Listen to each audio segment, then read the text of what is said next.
Dr. Jennifer Benjamin, the Associate Director at the Philadelphia Child and Family Therapy Training Center. We are here celebrating our third annual Marion Lindblad-Goldberg Award, and we have Melanie Sheaffer here, who is a graduate of our training program.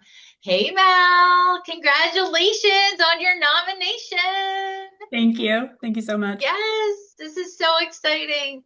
So joining us to celebrate this nomination is Becca Bowman, Program Supervisor at Laurel Life. Hey, Becca. Bye.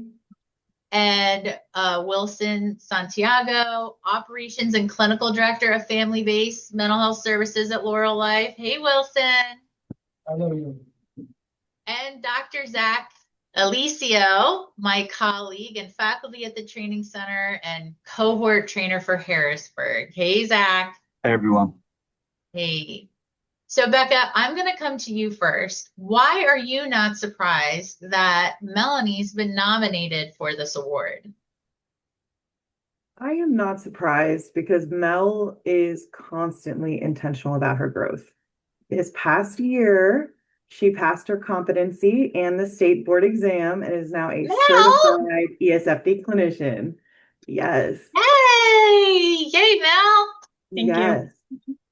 But I mean, even past competency, she continues to strive to learn and apply the model in the work that she does in her own life. And that is why I'm not surprised at all. She just always wants to continue to grow. How have you seen her use her leadership in the face of adversity? Mel leads with empathy. She is very slow, patient, and helpful. And whenever there is a challenge, she has this ability to slow herself down and reflect on everything, conceptualize all angles of what's going on, and come back to the table with collaboration and intentionality and ideas. And, she's a rare veteran who remembers what it's like starting out in family-based and how intense it can be. But her ability to slow down and look at things like that really helps her connect with the newer staff and help lead them in a way that is going to help them learn, grow, and develop. So how does Mel's dedication to growth and development impact and inform your growth, Becca? I think her ability to reflect and view all different paths to take really helps me to slow down and do the same. She does model empathy and consideration, making it look easy, which is great and helps me do the same thing. And I think her desire to learn and grow and develop helps me become more intentional in teaching and applying the model with my staff so that they can do the same thing.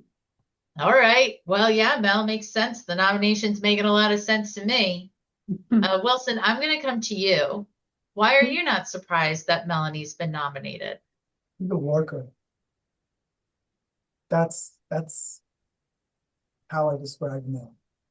So Mel and I have some history. When she was in high school, I was her athletic trainer, the volleyball team. And can remember her storming the court, being very intentional, playing hard. Not just for herself, but her team. And years later then, she shows up, at Laurel Life. And I remember a conversation, and she was doing another position, like, hey, do you think I can do this? And I don't know, do you think you can do this? This work can be challenging, but the girl that I know, the girl that I've seen for many years jump and spike at a ball, I think she would do a really, really good job. But it's going to be challenging. It's going to take intentionality. And if you put that effort into this, like you did on the court, I have no doubt that you're going to be very successful here in the family-based program. So that was kind of cool to kind of come back. Yeah, real cool. Well, I'm always biased towards athletes too. I mean, I think they make great therapists for family therapy. Yeah. So what have you seen Melanie do in the face of adversity? Mel has this don't quit attitude. She brings this don't quit attitude to, I would say, her life, but even in the job. Um, there was a point where, I think some wondered whether this was going to work for her. And her mentality was, watch me. And here we are years later. And I can remember coming up to competency and her hearing, you're not ready. That was very hurtful. And it was hurtful for me because I'm thinking, well, wait a minute, what did we do? Did we set her up for success? Did we this? Did we that? And come to find out, we didn't necessarily do our part. And I took that personally. So I turned to her and said, okay, we're going to do this. And we're going to do this the right way. Wow. She's reflective, which I love about her. She doesn't engage in this self-critical, like, oh, I'm this, I'm that. No, I'm just going to keep moving forward. She's accountable. And she owns it. And then does something with it, which I love. I believe her to be very value-driven. This is what I want. This is what I see. Here's its purpose. I'm going for it. And she's compassionate in the way that, she kind of walks the walk and talks, so to speak, So it's mind-blowing to me sometimes when, you see yourself sometimes standing on the outside looking in, when she keeps saying to herself, and we keep seeing, that's me in there. I belong there, and I'm going to show that I can do this. And she's done it every step of the way. It's going to be so inspiring to be, to just be by and be near that kind of energy all the time. It is. And it's infectious. Mm-hmm. She's not afraid to show when she's struggling. And I think that helps others. It humanizes the job and humanizes the experience. And they watch her as one of the leaders here in this group, and they feed off that. I mean, they really, truly do feed off that. When we're in supervisions and they say, well, how do you do this? Or how do you do that? Well, how did you get through this? How did you get through that? And it's always positive with Mel. It's always self-reflective and positive. And that's what we love about her here. Well, thank you, Wilson. Absolutely. Zach, I'm going to come to you now. As the trainer, why are you not surprised that Melanie's been nominated for this award? Jen, how much time do we have? Oh, I know, right? I'm sensing I did not schedule enough time. Yeah. Because I could say a lot. You and I have teamed up quite a few times, maybe more than you'd prefer. And each time you've shown up and be a force to be reckoned with. You've consistently, as others have said, demonstrated commitment to your peers, to our group, to the model, to yourself, and to me. And one of the examples I still think about is the competency project. I remember being taken aback by watching this video. And I watched it again, and I thought to myself, Mel, you joined, you framed, you practiced, and you anchored. You were able to connect with this family without colluding, but also push them outside of their comfort zone. So what have you seen, like in the training room, how does Mel's leadership show up when things get hard, when the adversity enters the room? I think about one of our in-person trainings and how in the face of perceived or real threat, you work to calm the body and calm the mind. And there was probably some threat in that training, but you stayed cool, you stayed calm, and you delivered a beautiful, indefensible statement that still sticks with me. So in the face of adversity, I've seen you practice vulnerability, self-regulation, but really working the model. So how does Mel's commitment to her growth and development inform your growth, Zach? Mel, when you contribute to our group, it's a needed, it's a necessary contribution. It's a reminder to me that I can lean on folks like you. It's a reminder to me to slow down. I don't have all the answers. You have become a leader in our cohort, and Wilson, Becca, as you were saying earlier, I really think people look to Mel.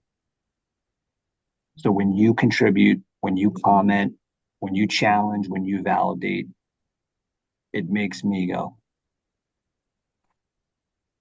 So that's how it's helped me. Mel, I'm coming to you. Sounds good.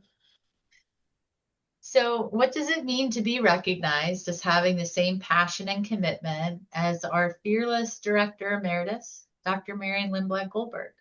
Mhm. It is truly an honor. It's like a lot to take in, and I just wanted to say I appreciate everything that everybody has shared. It's very heartwarming to be recognized, and going into this, I had a lot of imposter syndrome. I'm just truly blessed to be seen as this leader and somebody who displays like dedication and authenticity towards the model and the families we serve. And I've just learned I've loved what I do, and I wouldn't want it any other way. So it's just truly an honor, and it's like overwhelming, like I'm tearing up sometimes. Yeah. Well, so what does sustain and inspire you? Because this is not easy work.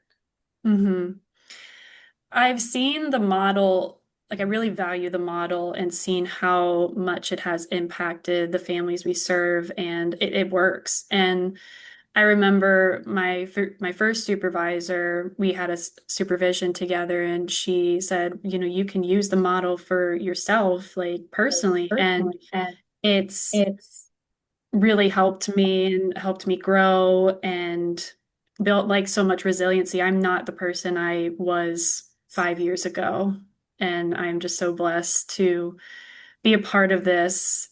And again, wouldn't have it any other way. So, in the face of the challenges you've walked through, what is the growth and development that you're most proud of? Ooh, so much. I faced a lot over the years, and with family based, we see a lot, and I feel as though it has really shaped me who I am today, as I said. And in my 5 years as a family-based clinician, I feel more confident in my ability to face challenges, anything that comes my way. And I just know that I can lean on the model, and I'm so grateful for everybody who has taught me and guided me and also didn't give up on me. So I'm just really, truly blessed.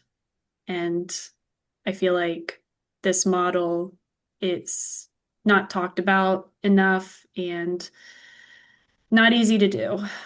Yeah. Mel, I'm so grateful for this opportunity to just celebrate you, and for all of those watching. Thank you so much for hanging out with us and being a part of this moment. If you have not already, make sure that you get subscribed to our newsletter and check out our socials so you can see Mel's campaign that we launch. The recipients are going to be announced at the program directors meeting June 1st, and then they'll go live across our socials. So stay tuned, and we'll see you very soon, everyone. Bye, y'all.